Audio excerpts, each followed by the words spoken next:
Namaste. This side Diksha Chauhan from Sri Vishwanath IAS Academy. Today we will discuss about the recent news about Chandrayaan 5. तो recently Indian cabinet ने approve किया है Chandrayaan 5 mission को. Recently 17 मार्च 2025 में announce किया है chairman we Narayan, जो कि इसरो के चेयरमैन हैं. उन्होंने अनाउंस किया है कि इंडियन कैबिनेट से अप्रूवल मिल गया है चंद्रयान 5 मिशन को, जो कि इंडिया का लूनर एक्सप्लोरेशन में एक नया बड़ा स्टेप है. तो इसमें क्या इम्पोर्टेंट है, इस मिशन को रेफर करा गया है as lunar polar exploration mission, जिसका मतलब है लूपेक्स भी इसको हम रेफर करते हैं. इसमें जॉइंट वेंचर है, जिस कोलैबोरेशन है इसरो का, इंडियन स्पेस रिसर्च ऑर्गेनाइजेशन का, जापान एरोस्पेस एक्सप्लोरेशन एजेंसी मतलब जाक्सा के साथ में ये कोलैबोरेट कर रहा है. अब इसके चंद्रयान 5 मिशन का की फीचर क्या है, तो चंद्रयान 5 में क्या होगा, पिछला जो चंद्रयान 3 मिशन था, चंद्रयान 3 में 25 kg का प्रज्ञान रोवर भेजा गया था. इसमें ये अपग्रेड होके 10 टाइम कर दिया गया है. अब 250 का प्रज्ञान रोवर साथ में भेजा जाएगा. तो ये है बहुत ज़्यादा हैवी हो गया पिछले से. तो ये इसका की फीचर है. इसमें हम कुछ एडवांस टेक्नोलॉजीज़ के साथ इसको भेज रहे हैं ताकि हम और ज़्यादा सैम्पल्स कलेक्ट करके और ज़्यादा रिसर्च और डीपर नॉलेज हो जाए उन साइंटिफिक चीज़ों के बारे में. तो ये मून के उसी साउथ पोल में ही जाएगा. अब चंद्रयान 3 के बाद चंद्रयान 5 कैसे डायरेक्ट आ गया, चंद्रयान 4 कहाँ गया, तो ये हम आगे डिस्कस करेंगे अभी. तो ये कहाँ फोकस करता है, मून के साउथ पोल पे, और ये डीपन करेगा scientific understanding of lunar resources और वहाँ के सरफेस कंपोनेंट. जो लूनर जब हम बात करते हैं तो लूनर का मतलब है मून की जो हम सरफेस की स्टडी करते हैं. तो मून के सरफेस पे क्या क्या रिसोर्सेज प्रेजेंट है और किस किस कंपोनेंट से मिलके वो बना हुआ है, उसको हम स्टडी करेंगे इसमें. तो चंद्रयान मिशन चेन, चंद्रयान 5 समझने के लिए सबसे पहले हम शुरू से क्रोनोलॉजी के साथ समझते हैं. चंद्रयान 1 मिशन, चंद्रयान 1 कब लॉन्च करा गया है, 2008 में. इसका क्या ऑब्जेक्टिव था, इसको भेजा गया orbital mapping of the moon surface, moon के सरफेस को ऑर्बिटल मैप करने के लिए कैसा दिखता है, क्या है, ये सब कुछ हम उसकी केमिकल और उसकी मिनरलॉजिकल कंडीशन क्या है, उसकी टॉपोग्राफी कैसी है, ये सब कुछ जानने का इसका ऑब्जेक्टिव था.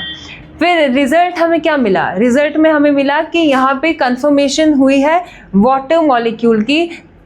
लूनर सरफेस पे, मून के सरफेस पे हमें वाटर मॉलिक्यूल की कंफर्मेशन मिली है. तो उसके बाद आया चंद्रयान 2. चंद्रयान 2 मिशन कब भेजा गया, 2019 में. इसमें क्या ऑब्जेक्टिव था इसका ऑब्जेक्टिव था, इसमें एक ऑर्बिटर भेजा गया, ऑर्बिटर के साथ में एक भेजा गया लैंडर के साथ एक रोवर भेजा गया. अब लैंडर क्या, रोवर क्या होता है, ऑर्बिटर सबसे पहले देखेंगे. ऑर्बिटर होता है जो मून के ऑर्बिटल के अराउंड ऑर्बिट करता रहेगा और मून के बारे में हमें सारी इमेजेस भेजता रहेगा, टॉपोग्राफी मालूम पड़ेगी यहाँ से सब कुछ. फिर उसके बाद यहाँ से आता है एक लैंडर जो लैंड करता है मून के सरफेस पे, और उस लैंडर के अंदर से निकलता है एक रोवर जो सैंपल कलेक्शन करता है मून के सरफेस से. तो ये था पूरा जो हमारा चंद्रयान 2 मिशन था, ये इसके ऑब्जेक्टिव थे करवाने के. पर रिजल्ट क्या हुआ, ऑर्बिटर तो सक्सेसफुल्ली घूम रहा है, अभी भी घूम रहा है मून की सरफेस के अराउंड. ऑर्बिटर अभी भी घूम रहा है, ये हमें मून की इमेजेस देता रहता है, हाई रेजोल्यूशन की इमेजेस. पर लैंडर लैंड करते हुए क्रैश हो गया और इसरो उससे कॉन्टैक्ट लॉस्ट हो गया इसरो का. तो ये चंद्रयान 2 एक तरह से आधा सक्सेसफुल हुआ और आधा फेल हो गया. अब जो हमारा उसमें नहीं हो पाया, जो लैंडर नहीं लैंड हो पाया और रोवर नहीं निकल के सैंपल कलेक्ट कर पाया, उसको हमने चंद्रयान 3 में करवाने की कोशिश करी. ये 2023 में था. ये सक्सेसफुल मिशन है, सबको मालूम है इसके बारे में, चंद्रयान 3 के बारे में. तो सॉफ्ट लैंडिंग इसका ऑब्जेक्टिव था. सबसे पहले वही चीज़ें जो फेल हो गई थी, सॉफ्ट लैंडिंग, और रोवर हम भेजते ताकि हम क्या कर सके, सैंपल्स को कलेक्ट करके उनको स्टडी कर सके.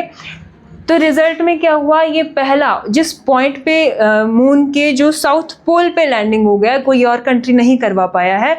तो India is the first successful landing यहाँ पे हुई है, इंडिया ने जो करी है मून के साउथ पोल पे.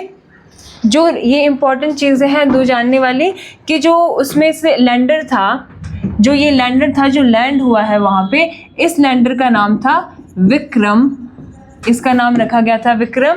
और जो इसमें से रोवर निकला, रोवर का नाम है प्रज्ञान, प्रज्ञान रोवर। यही वाला रोवर है जो 25 kg का था। अब चंद्रयान 5 में इसको 250 का कर दिया गया है, तो काफ़ी इसका साइज इंक्रीज कर दिया गया है। अब चंद्रयान 4 में क्या है, चंद्रयान 4 प्लान करा गया है, अभी प्रोसेस में है, वर्क इन प्रोग्रेस। अब ये अभी तक हुआ नहीं है, इसको प्लान करा गया है 2027 के लिए। इसके ऑब्जेक्टिव क्या रहेंगे, जो हमें सैंपल मिल रहे हैं चंद्रयान 3 से और चंद्रयान 5 जो अभी जाएगा, चंद्रयान 5 से जो सैंपल कलेक्शन होगा उसको ये क्या करेगा, लेके आएगा वापस, रिटर्न मिशन होगा एक तरह से ये सैंपल्स का। तो अभी हुआ नहीं है तो इसके रिजल्ट्स अभी नहीं मालूम। फिर आपके पास अगला है चंद्रयान 5। चंद्रयान 5 जो अभी होने वाला है, जिसकी अप्रूवल मिल गया है, उसके ऑब्जेक्टिव क्या है, सबसे पहले उसका ऑब्जेक्टिव है मून के साउथ पोल को स्टडी करना, वहाँ पे देखना कि वहाँ पे रिसोर्सेज क्या है, कॉम्पोजिशन क्या है, जैसे वाटर या आइस की वहाँ पे हम प्रेजेंस को देखेंगे। अभी हमें चंद्रयान 3 में रिसेंटली ऑक्सीजन मिला है, तो ऑक्सीजन मिला है, अभी हाइड्रोजन अगर हमें मिल गया, उसके लिए ही हमने वो एडवांस टेक्नोलॉजी वाला रोवर भेजा है। हाइड्रोजन मिल गया तो हमें पानी की भी वहाँ पे मिल सकता है, पानी भी वहाँ से।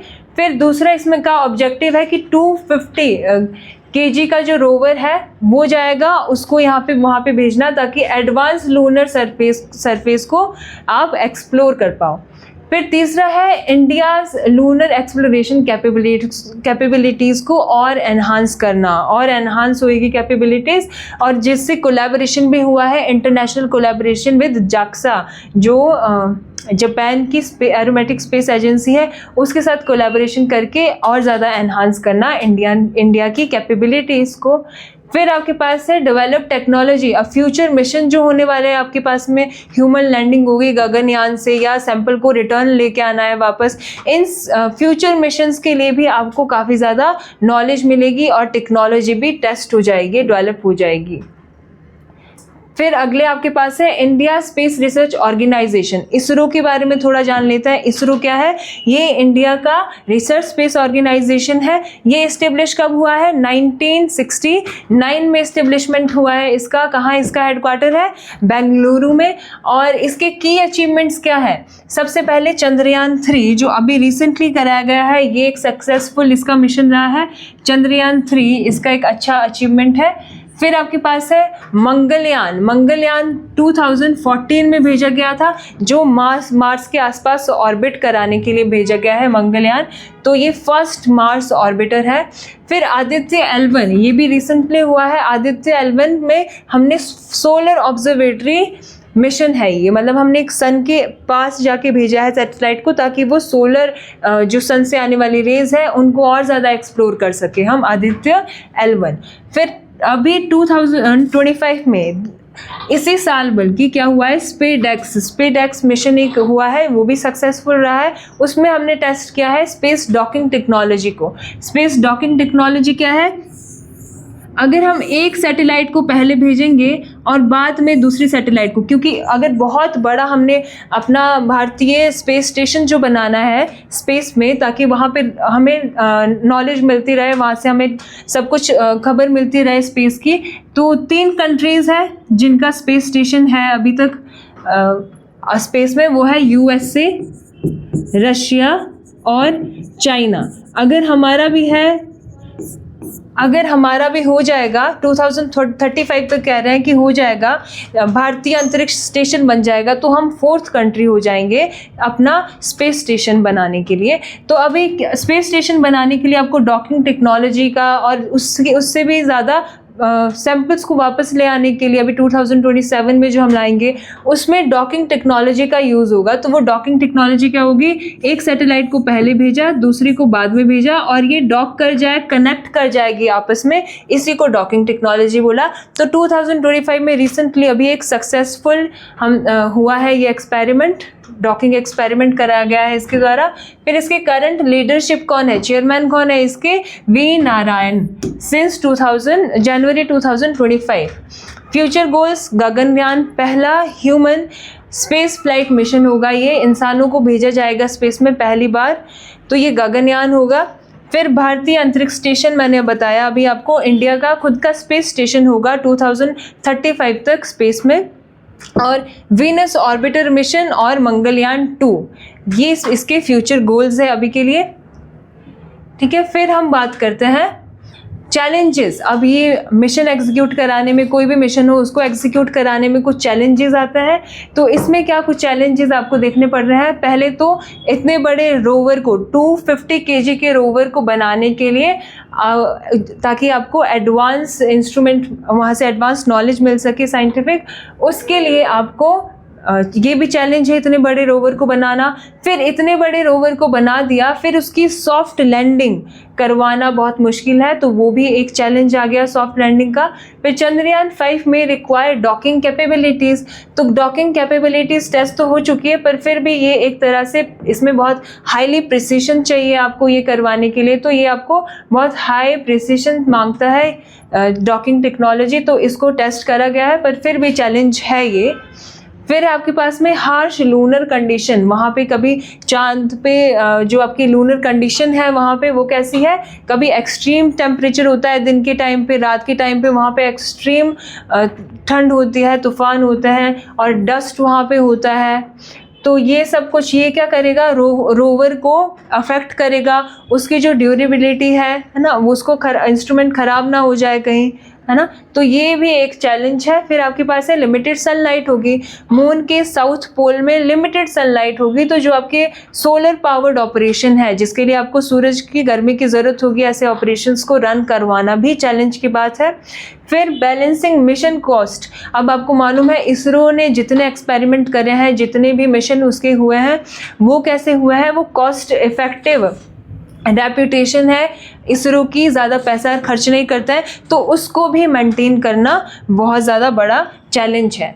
अब ये चैलेंजेस है, इन चैलेंजेस के सॉल्यूशंस की बात कर लेते हैं कि इनको कैसे हम सॉल्व करेंगे।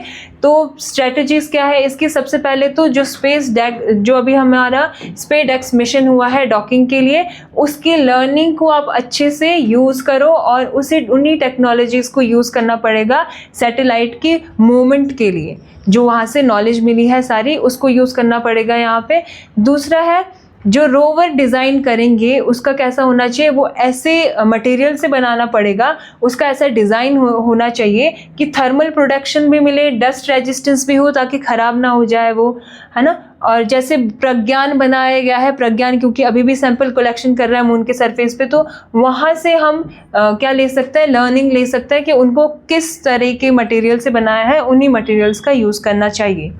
फिर स्ट्रेटजी क्या है कि जो जॉइंट टेस्टिंग भी होनी चाहिए, क्योंकि कोलैबोरेशन हुई है, तो कोलैबोरेशन में क्या होगा, जापान के भी कुछ जो साइंटिस्ट होंगे वो भी क्या करें, एक जॉइंट टेस्टिंग सेशन को कंडक्ट कराया जाए बार बार, ताकि वो इंस्ट्रूमेंट्स की कंपैटिबिलिटी और पूरे सिस्टम को समझ पाए मिलके। फिर आपके पास है और क्या हो सकता है, एडवांस सोलर पैनल को यूज़ करना पड़ेगा, जो कम सनलाइट में, क्योंकि मून के साउथ पोल में कम सनलाइट आएगी, उस पर भी जो अच्छे से वर्क कर पाए वो होंगे आपके पास में एडवांस सोलर पैनल्स।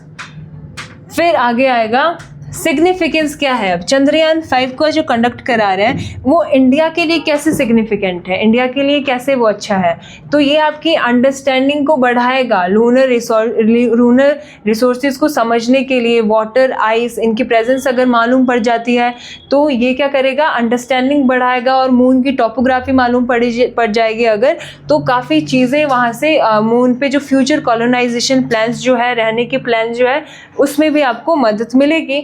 दूसरी चीज़ कंट्रीब्यूट करेगा ग्लोबल लूनर रिसर्च में, जो पूरी दुनिया जो है वो क्या कर रही है, लूनर रिसर्च कर रही है, मून पे रिसर्च चली हुई है, सभी कर रहे हैं, तो उसमें भी एक कंट्रीब्यूशन हो जाएगा इंडिया की तरफ से, तो ये भी सिग्निफिकेंट रोल है इसका। फिर demonstrate ISRO's capability in heavy rover deployment, ISRO कितना कैपेबल है इतने हैवी रोवर को वहाँ डिप्लॉय करने के लिए इंटरनेशनल कोलैबोरेशन से, तो वो यहाँ पे सिग्निफिकेंट रोल है। फिर build foundation for complex mission, अब आगे जो मिशन होने वाला है चंद्रयान 4 होने वाला है, जिसमें हम सैंपल्स को वापस ले आएंगे, फिर भारतीय अंतरिक्ष स्टेशन बनाना है, इन सारे के लिए एक फाउंडेशन बन जाएगा अगर ये मिशन सक्सेसफुली हो जाता है तो। फिर position of India as space power, अगर ये अच्छे से हो जाता है सक्सेसफुली मिशन, तो इंडिया की पोजीशन जो है स्पेस पावर के रूप में और ऊपर आ जाएगी। जैसे यूएसए, रशिया, चाइना, ये इन लोगों ने काफ़ी रिसर्च कर लिए, इंडिया भी इनमें से गिना जाएगा अगर अच्छे से सक्सेसफुल हो गया तो। और इंडिया जापान की टाइज़ को स्ट्रेंथन करेगा, इंडिया जापान की टाइज़ को और ज़्यादा मजबूत करेगा ये। और यूथ, जो बच्चे हैं, यूथ है, उनको इंस्पायर करेगा पर ताकि वो क्या कर सके, स्टेम करियर्स को चूज़ कर सके। जो साइंटिफिक टेक्नोलॉजी है ना, जो ये मैथमेटिक्स, ये वाली स्ट्रीम्स होती है, इनको ये इंजीनियरिंग की करियर्स को वो परस्यू करे, उसके लिए इंस्पायर करेगा। फिर promote space education through outreach programme, और स्पेस की जो एजुकेशन है उसको ये क्या करेगा, बढ़ाएगा, बढ़ोतरी होगी उसमें। इसी से रिलेटेड अब एक मेंस का क्वेश्चन आपके लिए है जो GS paper 3 science and technology में आता है। Discuss the significance of ISRO's Chandrayaan 5 mission in the context of India space exploration ambition. How does international collaboration such as with the JAXA enhance India's position in global space research. तो आप खुद ये try करें, देखें कि आप इसको लिख पा रहे हैं, ठीक है, सेल्फ इवोल्यूशन करें इसका। फिर प्रीलिम्स के कुछ क्वेश्चंस को हम देख लेते हैं। Which of the following statement is और are true about the Chandrayaan 5 mission. पहला, it is a joint mission between ISRO and JAXA, तो दिस इज करेक्ट, हम यही पढ़ रहे हैं, इसरो और जापान की स्पेस एजेंसी के बीच में है। It aim to deploy 250 kg rover to study the moon south pole, सही बात है, हम इसमें 250 kg का रोवर साथ में भेज रहे हैं, ठीक है, जो मून के साउथ पोल को स्टडी करेगा। It was approved by Indian cabinet in March 2025, ये भी सही है, अभी रिसेंटली 17 मार्च 2025 को ये अप्रूव किया गया है। It is India's first lunar sample return mission, नहीं, ये लूनर सैंपल रिटर्न मिशन नहीं है, इसमें हम क्या करेंगे, मून के साउथ पोल को और ज़्यादा स्टडी करेंगे, तो सैंपल रिटर्न का होगा वो कौन सा है, वो चंद्रयान 4 होगा। तो कौन से ऑप्शन 1, 2, 3 सही है, तो A, B, C, ये इसका सही होगा, ऑप्शन नंबर ए। फिर आपके पास अगला क्वेश्चन है, with reference to Chandrayaan 5 mission, consider the following statement. It is a joint mission of ISRO and Russian Space Agency. तो ये गलत है, अभी हमने पढ़ा ये रशियन नहीं, ये इसरो और जापान स्पेस एजेंसी जाक्सा के बीच के मिशन है। The mission will deploy a rover significantly heavier than one used in the Chandrayaan 3, तो ये सही है, इसमें रोवर बहुत भारी होगा चंद्रयान 3 के कंपैरिजन में। और Chandrayaan 5 aim to explore the equatorial region of the moon, नहीं, इक्वेटोरियल नहीं, कौन सा रीजन करना है, पोलर, साउथ पोल को करना है, तो पोलर रीजन को करेगा स्टडी, तो कौन सा है, 2 ओनली, तो ऑप्शन नंबर 2 ओनली इसका आंसर होगा। नेक्स्ट है, with reference to Chandrayaan mission consider the following statement. पहली स्टेटमेंट है, Chandrayaan 1 confirm the presence of water molecule in the lunar surface, तो कंफर्म हो गया था ये जब उनको आइस वो दिखे थे, आइस के प्रेजेंस दिखी थी उनको, तो उनको लगा था कि वाटर मॉलिक्यूल है लूनर सरफेस पे। Chandrayaan 2 orbiter still operation and sending data, तो सही है, ऑर्बिटर तो अभी भी है, वो लैंडिंग करते हुए लैंडर क्रैश हो गया था चंद्रयान 2 में। Chandrayaan 4 is expected to conduct India's first human lunar mission, तो पहला ह्यूमन लूनर मिशन नहीं होगा ये, ठीक है, तो ये चंद्रयान कौन सी हुई, स्टेटमेंट 1 और 2 करेक्ट हो गई। तो बस ये था आज के लेक्चर में, तो आगे मिलते हैं अपने नेक्स्ट लेक्चर में। थैंक यू, जय हिंद।